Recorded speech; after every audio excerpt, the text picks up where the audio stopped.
So what we're going to talk about today is, as hopefully you all know, TrustLaw recently published our first impact report. So I'm going to talk very briefly about the report and the work that we've been doing over the last few years. And we're going to hear from both Sebastian and Fraidy about some of the work that they've been doing and how TrustLaw has helped them on their journey.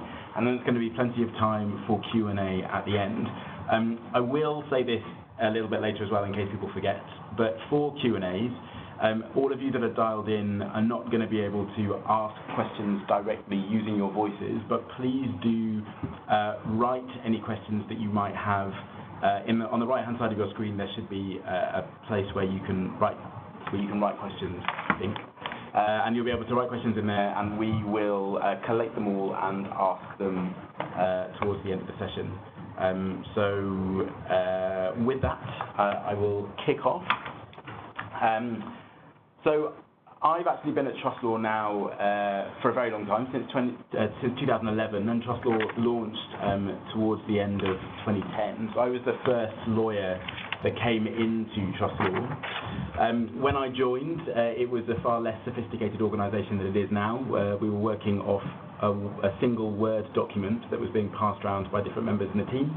And broadly, collecting information was very difficult. Measuring impact was pretty much impossible due to our exciting Word document. But a lot has changed, and you can see quite how much has changed by looking at the impact reports that we have now produced. I'm actually also in the process of transitioning out of the TrustLaw team.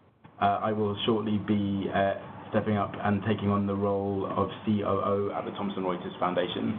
And so actually having this report available now is really exciting for me personally, because it means that I can see quite how much the team has achieved and quite how far we've come over the last few years. The foundation is bigger than just TrustLaw, the Thomson Reuters Foundation. We cover a range of different activities at the foundation. On your screens, you should be able to see a snazzy slide which has got some of the different things that we do. But broadly, the foundation looks to try and ensure that organisations and individuals are equipped with information and tools and resources to make informed decisions and to have a greater impact in society. And we've listed out the services that we have there. Along with TrustLaw, we run the Trust Conference, which is the world's largest convening focusing on slavery and trafficking, which takes place in November each year in London. We have a big media development platform raising standards of independent media and journalism around the world. We have the world's largest humanitarian news website with about 60 full-time journalists writing for the foundation. And also we have the Reuters Institute for the Study of Journalism, through which we support research on the media sector at large. The TrustLaw itself TrustLaw was set up to meet a particular need. There's so much creativity amongst organisations that are trying to tackle the world's social, community and environmental challenges. But the approaches that are being taken to tackle these issues are only sustainable within a legal framework. So it's only when ideas are protected, it's only when there are functioning partnerships, it's only when there are staff members in place that organisations are able to have a sustained and sustainable impact. And that's why TrustLaw, I think, is an amazing organisation. We take advantage of the incredible generosity of lawyers and law firms at the world, and in doing so, enable organisations that are looking to have an impact in whichever sector they work in, to have that impact, and to make sure that not only they as an organisation are able to sustain themselves and be structured in a robust and appropriate manner, but also the work that they are doing is going to have a sustained impact. It's not going to disappear overnight, it's not going to be challenged and fall apart straight away, but this is long-term solutions for long-term intractable problems, and it's amazing to be able to be part of that through the TrustLaw network. On the line today, there's a lot of people that are good friends of the Thomson Reuters Foundation and of TrustLaw and know us well. And for those of you, it's great to have you back in touch with us again today. And there's a great many people that don't know the foundation or trust law too well either. So at the end of this webinar, we'll make sure that there are contact details available if anybody wants any further information. And I believe you've all already been sent the impact report, but we will also be filling your inboxes with that as well. So get yourself a big cup of tea, and you can sit and read it once the webinar's finished. So full attention webinar, please. At its core, as many of you know, Trust Law connects really highly skilled legal professionals with high impact organisations around the world. And in doing so, we provide a tailored legal service, making sure that organisations receive exactly the sort of legal advice they need when they need it to support and further their missions. The support that we facilitate falls into three really broad categories. Most of it's commercial and operational legal issues, so making sure organisations are being run efficiently and are as sustainable as possible. But we also produce legal resources that are designed to support advocacy campaigns to help make sure organisations have a legal foundation to the work that they're trying to do. And lastly, produce tools and resources that help organisations and individuals navigate existing legal frameworks, making sure they understand the options that they have in front of them and how they can best operate in their world. We are the biggest pro bono organisation on almost every measure. I've got a little screenshot up at the moment of some of the big numbers as of today. We work with over 850 in-house legal teams and law firms, and that equates to over 120,000 lawyers that are part of our network. And for the law firms that are offering pro bono support, had they been charging for the time that they've offered on trust law matters, that would have equated to $134 million worth of pro bono time that has been given through trust law. So it's an amazing platform we have, and it's something that I'm hugely proud of. When I joined Trust Law, where's the next little slide there? When I joined Trust Law, I was the fourth team member that came in, and as I say, we were operating off a Word document, and one of the first things that I did was introduce Excel to the team to try and get people to store information in a way that could be slightly more easily sorted. And I'm a lawyer as well, which means that Excel is not my friend, but it was definitely a slightly better way of operating than a Word document, and two Post-it notes, I believe, were attached to the Word document when I arrived. But we started off with 4, and now we're a team of 22 in 8 locations around the world. So we have staff members based in Europe, based in Africa, in North America, Latin America, South Asia, and in the Asia-Pacific region. And all of our staff members are positioned in hubs so that we can get to know local markets really, really well. And it's from this base that we support pro bono activities in 175 countries. We've got a timeline up there, which we will send around so people can have a proper look at. But just to give a little sense of some of the things that we've achieved and where we've moved to, where we've moved from and reached. There are lots of different reasons why I think Trust Law is brilliant, and obviously I work here and I run the team, so I'm a little bit biased. But along with offering the pro bono support that I've described, we also have been running an award scheme every year since 2011, whereby we are able to highlight and raise the profile of some of the best and most innovative pro bono that's out there. And we've also have run the Trust Law Index of Pro Bono, trying to provide much needed information back to the sector to help make sure that pro bono practices are sustainable too.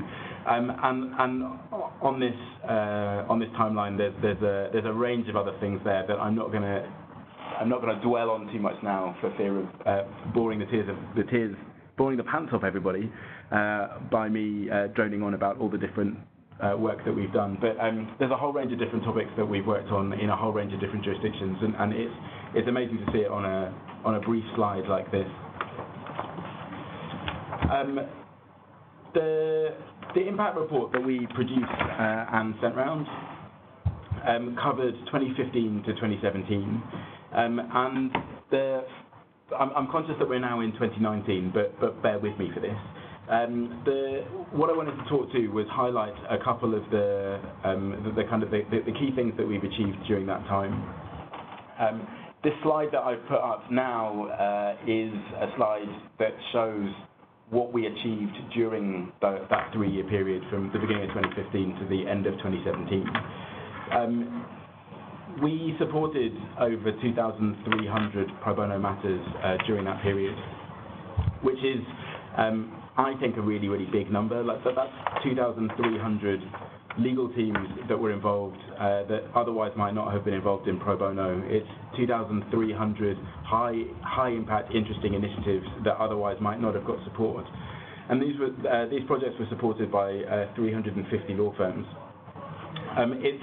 The numbers here are a bit difficult to articulate fully quite what they mean, but it's a really, really broad range of organisations and activities that we've been able to support.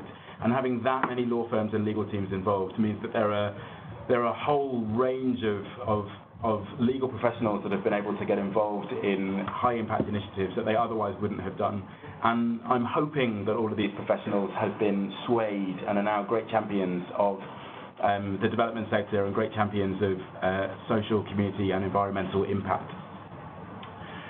Another thing that I think is particularly cool is the fact that we've worked on 440 cross-border matters. That's nearly 20% of all of the projects that we had during that period. And for me, that's a great reflection of the world at large. The business of development is not just grassroots organisations working in local communities, though that is a big part of our constituency. But we've developed a global network that supports the global activities of our members too. And when I joined, I was particularly keen to try and push and champion this because lots of the law firms that we work with want to be working on cross-border matters. They want to be using international networks. They want to be developing relationships internationally as well. And pro bono is a great mechanism to be able to do that. To get to where we are, we've had to learn a lot from feedback, from mistakes as well. And we've tried to make sure that our service is constantly evolving and that it serves the two greatest constituencies of the TrustLaw network, so the law firms and the non-profits and social enterprises.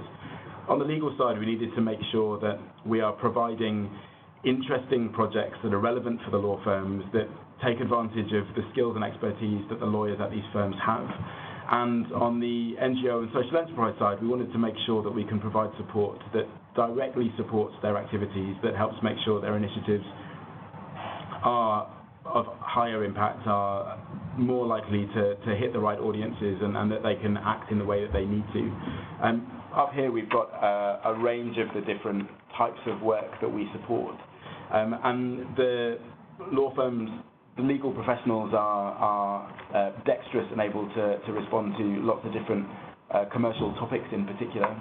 And for us, it's great that we've been able to support intellectual property projects in Malawi with Malawian lawyers, or loan agreements in Mexico using local firms there, or employment contracts in Myanmar taking advantage of skills and expertise in Southeast Asia, and on a whole range of different topic areas as well. So whether that's our working on research that focuses on modern slavery or women's rights, or helping support organisations that are focusing on those topic areas with more commercial and operational support.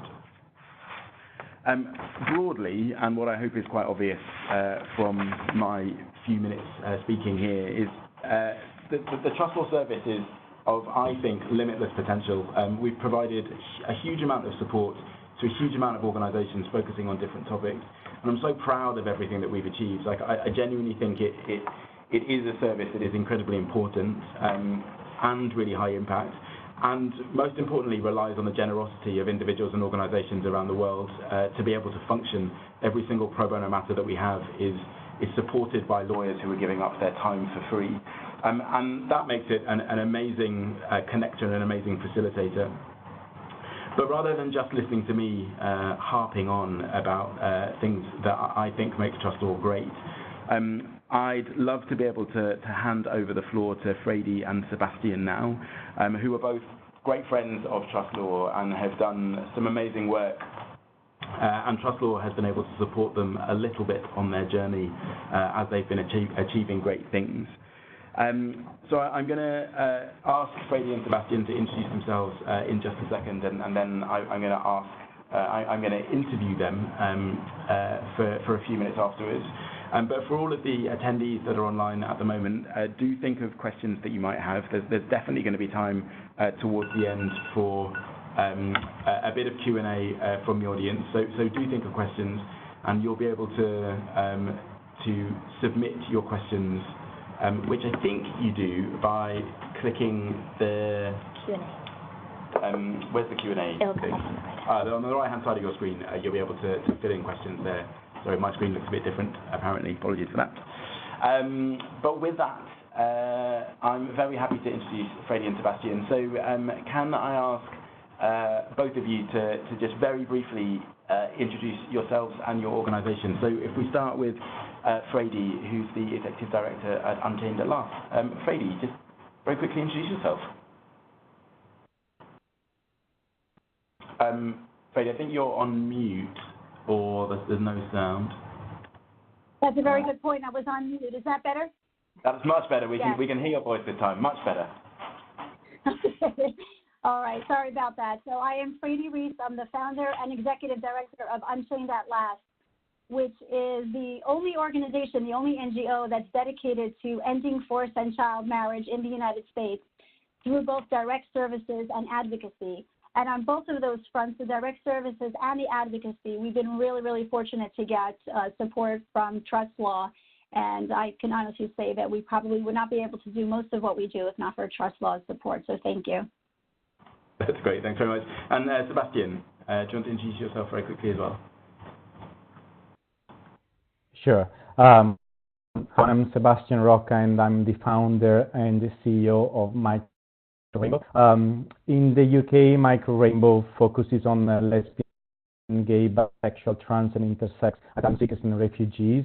And our goal is to tackle violence, homelessness, and poverty that they face. How we do that is through a holistic approach that includes housing, economic, employability program, social inclusion activities. Outside the UK, focus on LGBT people with less than $1 a day, and we designed the very first microfinance models for LGBT people. In other countries like Brazil, we developed our very own small business trend to support LGBT people to set up small businesses as a way to step out of poverty, but also to change social attitudes around them. Great. Thank you very much. Thank you very much to both of you. So I've got a few questions, and I think if I start with Fraidy,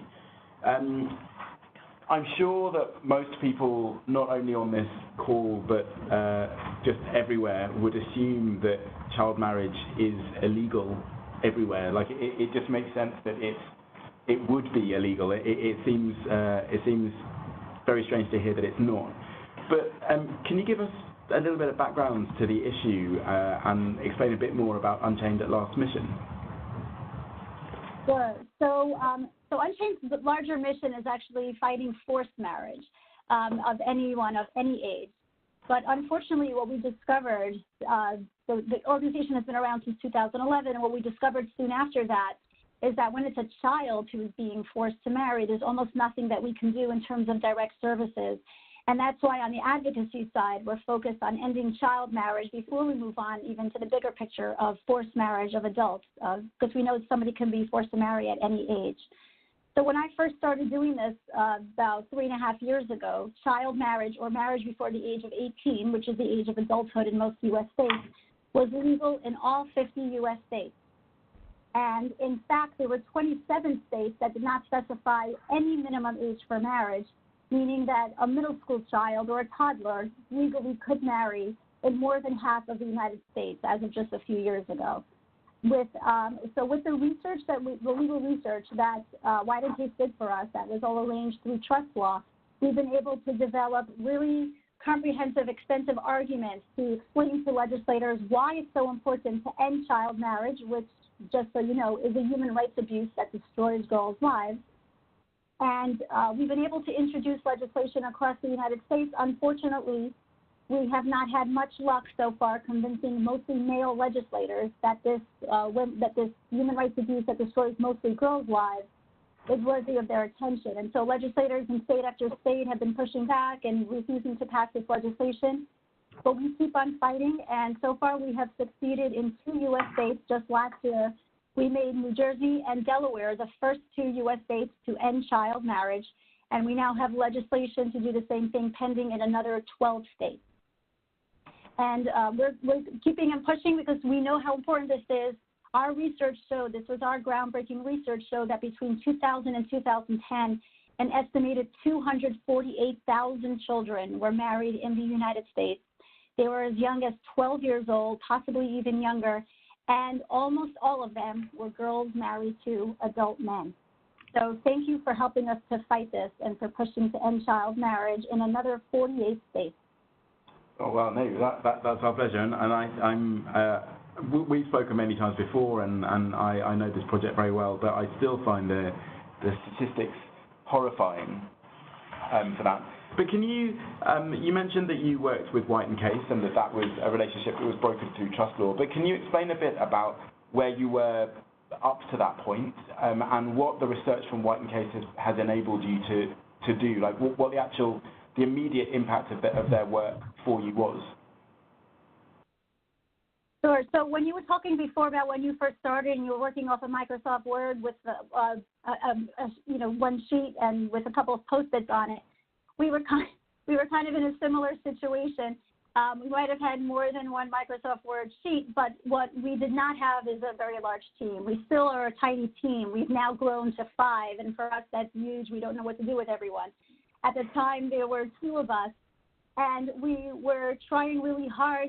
At first, I thought this would be really easy. I thought, just explain to legislators that child marriage is still legal in their state, and they will say, oh, my goodness, I had no idea.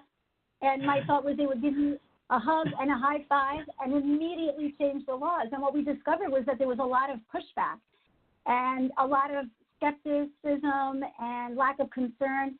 And so what we needed to come back with was really strong legal arguments to point out why child marriage is so devastating, because for some reason just the idea that this is destroying girls' lives was not enough for a lot of legislators. And there was no possible way we could have done that legal research on our own with such a tiny team.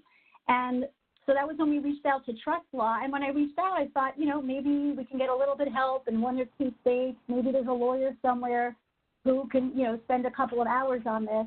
And instead, what TrustLaw came back with was, are you okay with White & Case taking this on, one of the largest law firms in the world? And I said, yes, I am definitely okay with that.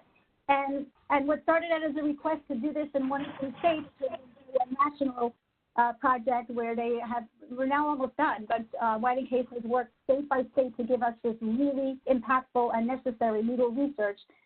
For example, showing that in most states a child is allowed to marry but not allowed to file for divorce. That's really compelling. That's the kind of legal research that we could not have done on our own, and it's the kind of stuff that legislators, I would say, cannot ignore. They're still, unfortunately, sometimes ignoring it, but at least, they have to be a little bit embarrassed when they do that.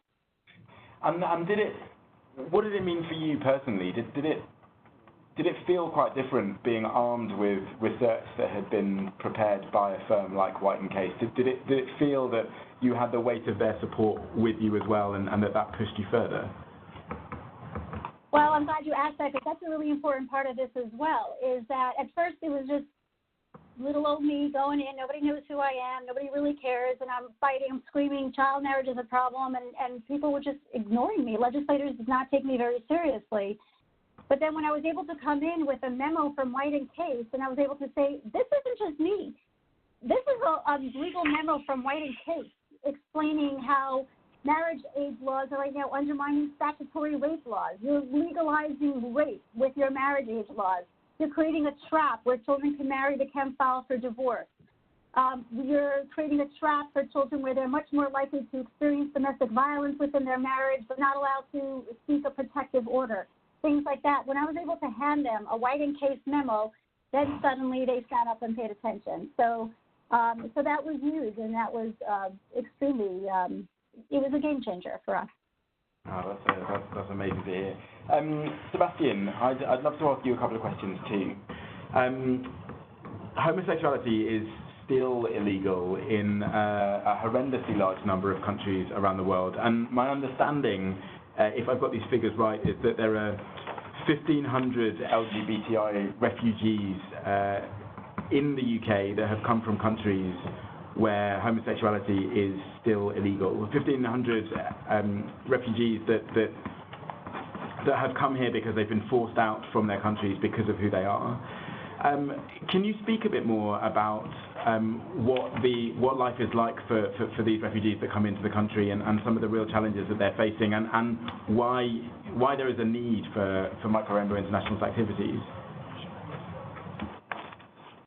Sure, yes. Homosexuality, as you said, and transsexuality is illegal in over 70 countries in the world. And as you said, about between 1,500 and 2,000 people from those countries come to the UK every year. So every year we have a couple of thousand people that have to leave their families, their communities, just because of who they are and who they love. And when they come to the UK, the reality is that they are still not safe. They need to apply for their right to stay in the UK, so they start their process. But what happens in this process is that they are often with other asylum seekers that come from the same countries that they try to escape. So very vulnerable trans people, for example, may be housed with people that hold the same homophobic views of the people that they left behind. And research shows that a high percentage of LGBTI asylum seekers face violence, abuse, and even rape in these circumstances.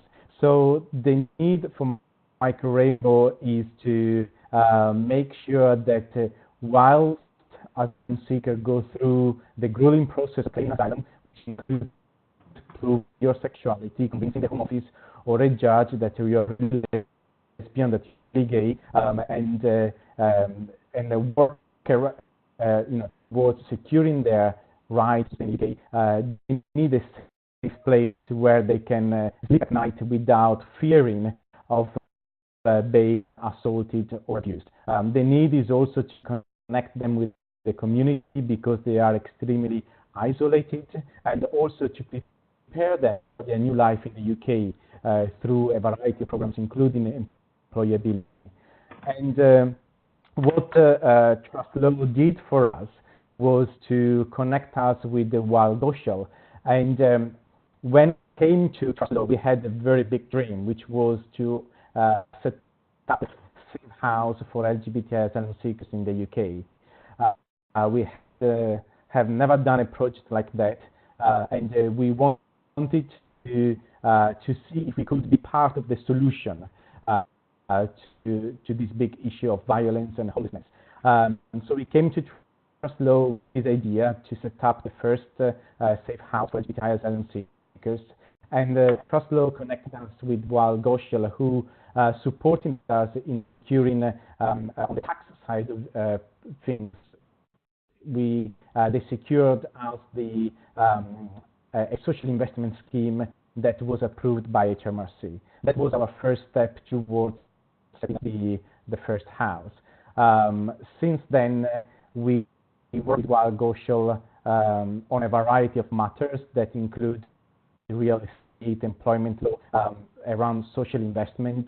And I think going back to one of your slides, I think we take big chunk of those numbers. I think we dedicated over so far 300 hours of pro bono work, and we are, over time, the work evolved. So now, for example, what's happening now with our structure. I mentioned our international work earlier. Now that's been delivered to a different organization that Wild Social has structured. So yes, without the support of Wild Social, we probably wouldn't have secured the first wins towards the project, which kind of increased the credibility our organization in being able to deliver such an innovative project. But also the expertise around, setting up an investment scheme that works for everyone, and helping us on the real estate side in figuring out all the various kind of the minefield of purchasing properties to be used for as a house for LGBTI seekers. So yes, we are grateful for this support from TrustLaw. We are also a repeat client, so probably TrustLaw will like to get rid of us because we came back for more.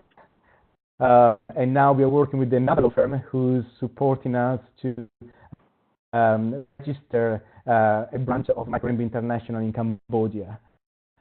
So, so we. Yeah, sorry, that's great. Thanks so much, Sebastian. It's amazing to hear all that you've achieved, and I love hearing the fact that we've helped you achieve your big dream, and having a safe house for LGBTI asylum seekers in the UK is the sort of thing that makes complete sense when you describe it. The fact that people are being held in conditions that mean that they are at risk of violence. These are vulnerable people and need special protection and to be kept safe. And it makes perfect sense, and it's all the best ideas are always the ones that make perfect sense once they're pulled together. I also have said that we have 6 houses now, and we are in line to we have plans to have 40 throughout the UK. So the dream. You've got plans for 40, is that? Yes. Wow, I didn't realise it was that big, but that's even better. That's amazing that you've been able to that six houses already, and being able to plan for the next 40 as well as the international expansion. All of that is really, really great to hear, and again, like it's great to hear that TrustLaw has been able to be a small part of that journey. I also wanted to ask you very quickly. I know that the relationship that you now have with Weil Gotshal has gone from strength to strength, and that through the partnership with them, you've been able to achieve more. Can you talk a little bit about the relationship that you have with Weil Gotshal and how that has enabled you to do more and to push your activities onto the next level? Well, if you look at the numbers, the last figures I got from Weil Gotshal was that they donated over £300,000 of legal advice to our work. And for a small organization like ours, at least when we started 2 years ago, we would never have been able to afford to have top legal advice, which we had.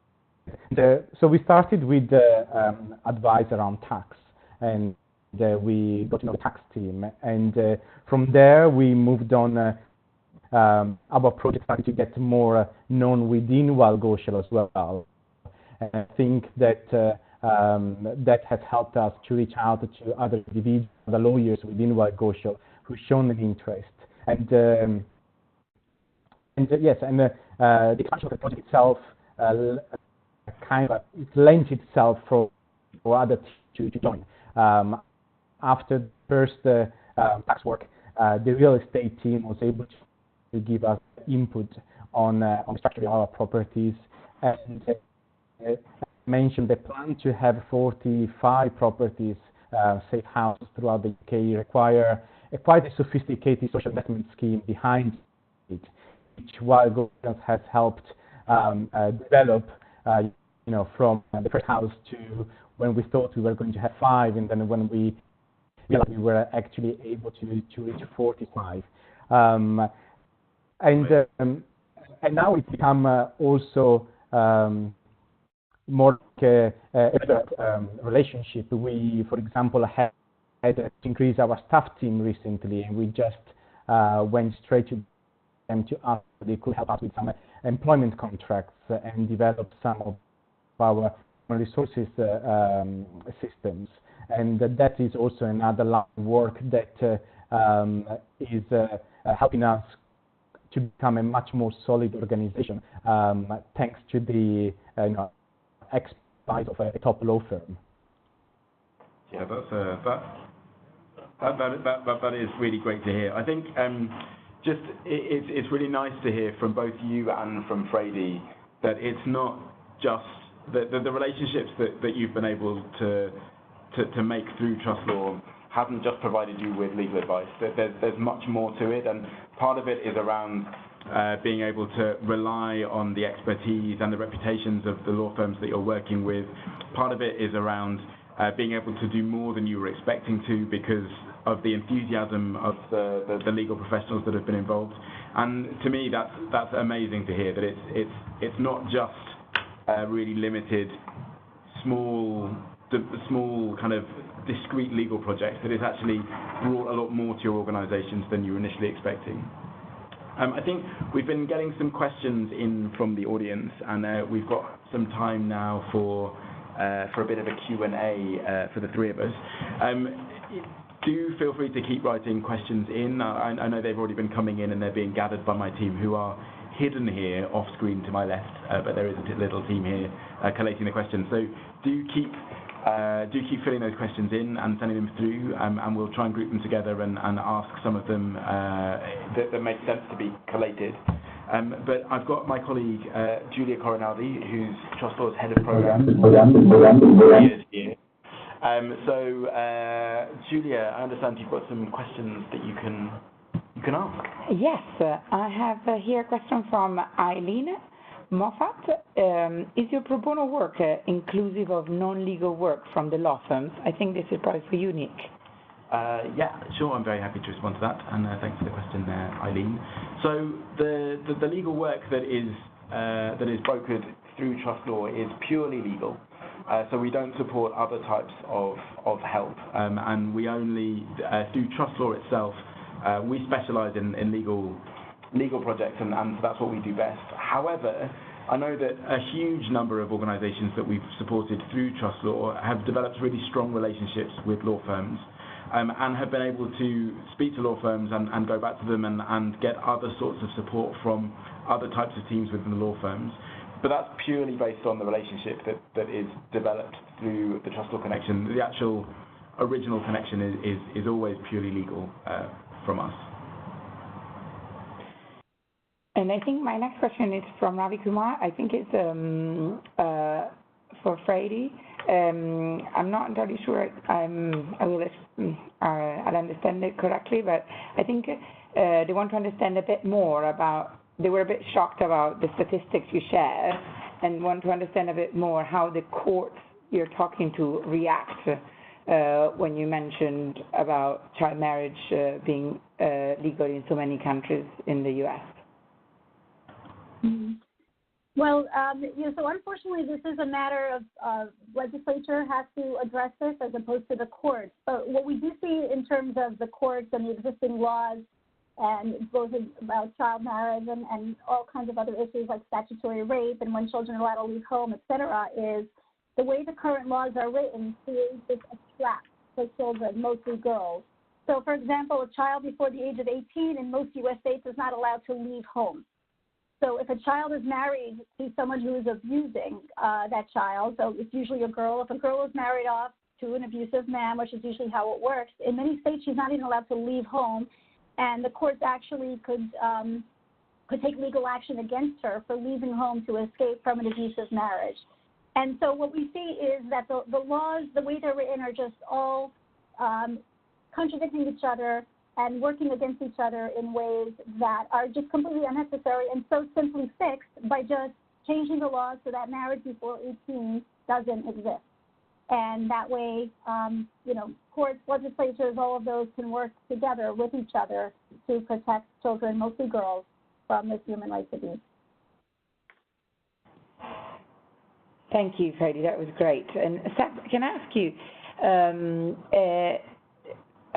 your work with TrustLaw led to many, many different great success. And do you have any tips to share with other TrustLaw members or future TrustLaw members on how to make the most of pro bono support? Well, the trick, I think, is to just get very lucky and to have TrustLaw match you with White and Case. That worked out really well for me. When you talk about it going beyond the legal, so Nick, you had mentioned, so some of the other things that White and Case have done for us at Unchained is that they've become a real ally for us in terms of advice and support, and they even hosted an event for us. Last year, we were very lucky to have Chelsea Clinton interested in speaking at one of our events, and White and Case hosted that event and actually catered it because of the relationship that we had built through TrustLaw. So it's just a matter of, getting, I guess, just luck. I don't know that we did anything special. We just got very lucky that TrustLaw matched us with such a fantastic law firm, and that it really resonated with this firm, and that the firm took it on and wanted to go with it, to do whatever it took to help end child marriage in the United States.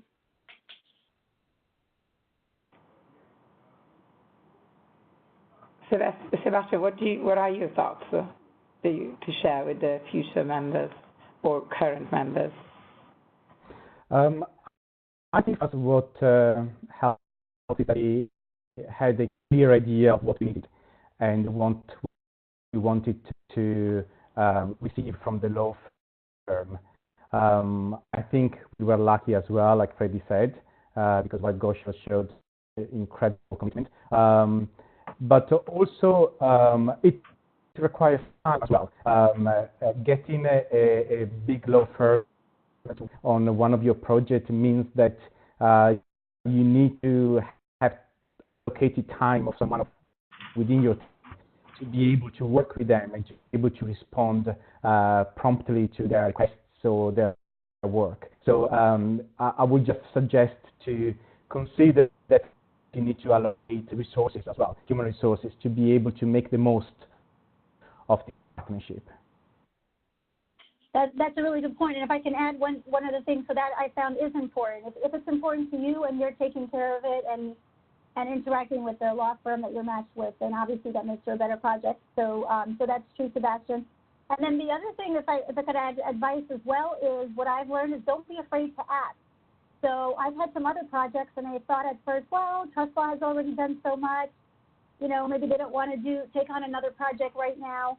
But I was wrong. So I submitted other requests for other help, and TrustLaw was still able to help. And what I realized is, don't be afraid to ask. The worst you can get is a no. And so far, I haven't gotten that. So. Thank you so much, Fraidy and Sebastian. And I have another question from Emilia in Brazil. She's a lawyer, and she likes to understand more from the lawyer perspective. What are the main advantages for a law firm to engage to TrustLaw project? Which I think this is for you, Nick. Yeah, sure. A question I have been asked more than once before, I think. I think there are lots of different reasons why firms decide that they want to get involved in more pro bono matters. I think some of them relate to the firm, some to the lawyers, and some actually about the firm's position in their community as well. Our experience now is that people joining the legal profession don't want to just work for a firm that does big ticket deals where everybody's sitting in the office till 2 o'clock in the morning and has the wonderful sense of being able to provide legal advice to corporates they've heard of. More and more people want to work for firms that are really firmly anchored in their community, that they're doing a lot beyond legal advice for their main clients, but they're lending their services to their community to help make their community stronger. And communities are big and small, and communities can be global as well. And I think that it's really important for law firms to be able to talk about what they are doing to try and help make the world a better place. And that's the best way of recruiting the brightest and the best of the new generation of lawyers. It's a really strong way of retaining the people that you've got at your firm, making sure that they stay interested and infused and want to continue working for you. Alongside that, there is all the matters of being able to train your lawyers on different topic areas. I think it helps make you a better and a stronger lawyer if you're able to tailor your legal advice to different perspectives and to understand the needs of different types of clients. So this idea of training and making yourself a more rounded, better legal professional, I think that definitely comes from pro bono too. And then lastly, clients ask this of law firms all the time. It's not just lawyers wanting to know what their firms are doing, but clients do as well. If you're bidding for work from a big global corporate like Coca-Cola, and this is just an example, obviously I haven't spoken to Coca-Cola about this, but Coca-Cola position themselves as a global corporate citizen. That they position themselves as an organisation that is trying to do more good than ill in the world, and they want to work with other organisations that believe the same and that are also trying to do more good than ill. And it's far easier to win paid work from Coca-Cola and a whole host of other organisations like them if, as a firm, you can demonstrate that you share their attitudes, that you share their belief that the private sector can help make the world a better place.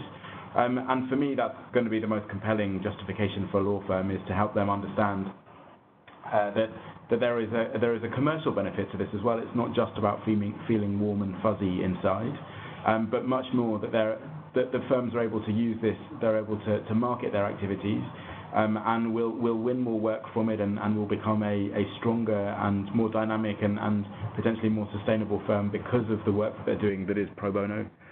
So I think there's a whole range of topics, and we're happy to provide more information to you if you're struggling with the arguments there to try and convince your firm to do more. But so feel free to drop us a line, and we're happy to give more information. Thank you, Nick. That was very comprehensive. And if I may ask to Seb and Fraidy, Seb, what is your next big challenge with Micro Rainbow? So, as I was mentioning before, our next big challenge is in the UK to replicate and scale our project, which started, as I mentioned before, with one house, which is now we are in 2 locations. We are both in London and the West Midlands, and we have plans to replicate the model in other areas of the UK. So reaching the scale that we want to reach and being able to provide hundreds of LGBTI asylum seekers with safe housing. It's quite a task, but we are very ambitious. So with the support of Gosh, I'm sure we can get there. And internationally, it's first of all to establish this new organization in Cambodia, and also to replicate our microfinance model to other countries. Thank you, Sebastian. And Fraidy, what is your next big challenge? Well, our big challenge is, I guess we're kind of a victim of our own success. So where at first nobody was interested in child marriage, now we have legislation pending in 12 states, and we have to be in 12 places at once, which is difficult to do. So I don't know why we have 50 states and the country has to be so big, but that's just the way it is. So our biggest challenge now is, seizing on the momentum that we have created and continuing this movement to end child marriage in the United States. And we know we're not going to be able to win all of them, but we're trying to seize as much as we can and keep growing and moving. And Nick, I have another question coming here on the legal side. What is next in the legal pro bono world? Wow. Okay. So I'm not sure that it's easy for me to answer what is next. I think that we're seeing that we're trying to use far more technology in the way that we work. The whole of the world is getting obsessed with blockchain and AI, so we thought we ought to as well. So we're trying quite hard to automate as much as possible, and our plan with doing that is that we, like all organisations, we bite off more than we can chew, and everybody's always working at 100 miles an hour. And the intention is that if we can automate more, that people will have a bit more time to focus on what we do best, and that's finding solutions to some of these high impact problems. So definitely automation. And then from our perspective as well, we're trying to make sure that we are more proactive in responding to the needs of sectors, so bringing together working groups of organisations focusing on similar topics, And again, our hope there is that it means that pro bono work will go further, that it will be of higher impact. More organisations will be able to use the same research for their policy and advocacy needs, and in doing so, it'll mean that the value of the pro bono work increases all the more. So that's kind of what we're looking at. Whether that's the future or not, I've got no idea, but that's our future. I have a follow-up here from Francisco saying, do you think implementing a legal project management can enhance the matches between law firms and NGOs? A project management tool? Yeah, I presume that's it. Sorry. Yes. Yes, I think it probably can. For us, we're as I mentioned, there are 22 people in my team, but we're always stretched thinly, and for us there's a balance of trying to work out how to embed these kind of new technologies and new systems to strengthen the way that we operate without us struggling in the meantime whilst we're working on it. But yeah, I think all forms of technology are definitely things that we should be looking at, and project management tools are really, really useful as long as we can help make sure that both the law firms and our social enterprise and NGO clients are able to benefit from them as well, so that when we have these projects being managed, that everybody's able to use them in the same way. But yes, it's definitely something that we would explore. Thank you, Nick. And as we approach the end of the webinar, I want to leave with semi-emotional questions to Nick, Fraidy, and Sebastian. Is if you could share your favorite memory of TrustLaw, each of you, and we can start from Nick, since you're already talking, and then Fraidy and Sebastian. It would be fantastic. I'm gonna hand over to Fraidy and Sebastian for that, and I'll finish up while I'm frantically thinking of something. So I'll hand over to you guys. My favorite moment of TrustLaw, memory of TrustLaw altogether, you mean? Yes, your experience with TrustLaw. Mm-hmm. Well, for me, one of the most exciting ones was getting to attend the Trust Conference a couple of years ago, and being able to speak at that event to an audience from around the world about child marriage in the United States, which so few people still know is a real problem. And getting to hear the incredible speakers and meet some of the other people there, and to me, that was one of the most exciting things about TrustLaw. Thank you, Fraidy. Sebastian? For me, I think it was receiving the email saying that we were matched with a law firm. Secretly, I never believed that was going to happen, because I thought lesbians and gays, refugees, who wants to take that up? We not only we had more than one law firm interested in the project, and I think that I guess when you have a dream and something that is still very vague, having any external recognition, it's very powerful, and that gives us already a lot of confidence, because we almost believe that there was else believing that we could do this. So that was for us was a very nice moment. But also, we all won the Innovation Award at TrustLaw, and that was also a very nice moment for us, because again, as an LGBTI organization that works with migrants and refugees, we are often sidelined. A lot of companies don't want to associate with us, for example, because we deal with controversial issues. And being on your stage, representing an LGBT organization working with migrants, and knowing that you guys were willing to associate publicly with our project as well, that was very special, because it meant that the recognition was that what we do is important, not just to us, but to many other people out there. That's great. So thank you so much. And Nick, I'll let you finish with your... Yeah, sure. So I'm conscious of time, so I'll whiz through this. But we've heard from Fraidy and Sebastian today, and they feel both working on very, very different types of projects. I think that my best memory, or the thing that stands with me most, is from not long after I started at the foundation, so many moons ago, working with a Colombian social enterprise that focuses on reforestation in the Amazon.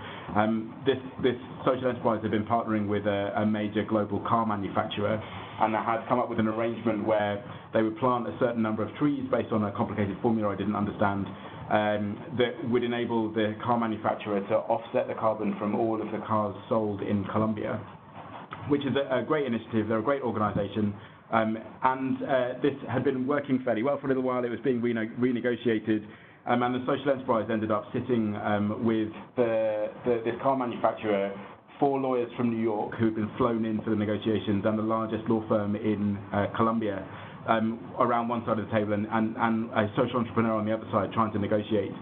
Feeling quite overwhelmed, this guy reached out to us to see if we could help and get some legal advice for him. And with the second round of negotiations, there were 4 lawyers from New York, the largest law firm in Colombia, and the car manufacturer on one side.